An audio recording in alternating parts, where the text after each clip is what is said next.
This is David Harrison Greis of the Greis Report coming to you live tonight on YouTube. I'm going to be bringing you a little bit of a rundown. A lot of stuff has been happening today, and I want to keep my eye on all of it, and I want you to pay attention to it as well. The first story we're going to talk about, I don't even know what to make of this.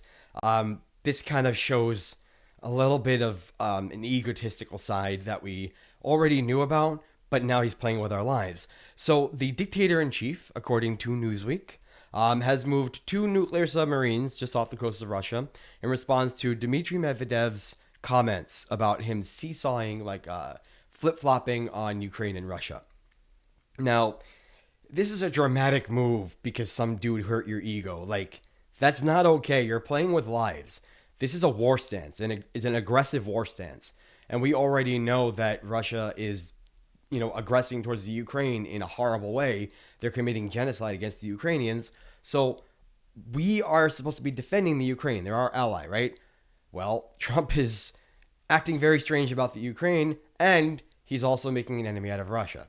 So the whole thing is bad all around. It's a developing situation. We don't have a response from Russia yet. This just went down today, so we'll follow up on that more. So if you like what you're hearing so far, please remember to like, subscribe, and down below we have an email address, thegreisreport@gmail.com.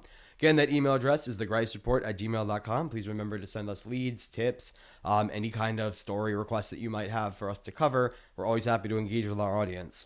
So now back to it. We got 2 more stories to cover. New York Times is reporting that Ghislaine Maxwell was moved from her federal lockup, Maximum Security in Florida, to a minimum security penitentiary in Texas. Why? We don't know yet, but we are starting to suspect that this has something to do with her push to have her conviction overturned. We don't want to see that happen. We want transparency. The families want transparency. The victims deserve transparency, more importantly. I don't know why nobody listens to the victims. So we're going to be keeping our eye on that. It's still a developing story. We don't have a lot of information as of yet. So the final story, this is a heartbreaking one because these are people in my age group, people that I might know personally at some point in my life here in New York City. So this story comes from Newsweek. What would you do if one day your husband or wife or partner just disappeared? Just disappeared. You had no idea what happened to them. Maybe you were at an appointment and they didn't come back. And then what about if you found out that your partner was taken or abducted, disappeared by the ICE Gestapo and taken to a concentration camp through the photographs on her device, on a journalist's device? That's going to be heartbreaking. But guess what? This is a true story. This is the story of Marlon Isaias Garcia Morales, 37, of New York.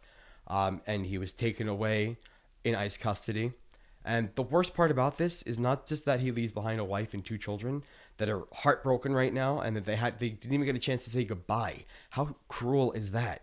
But the judge at 26 Federal Plaza in New York City, they actually gave him a new check-in date of February 2026.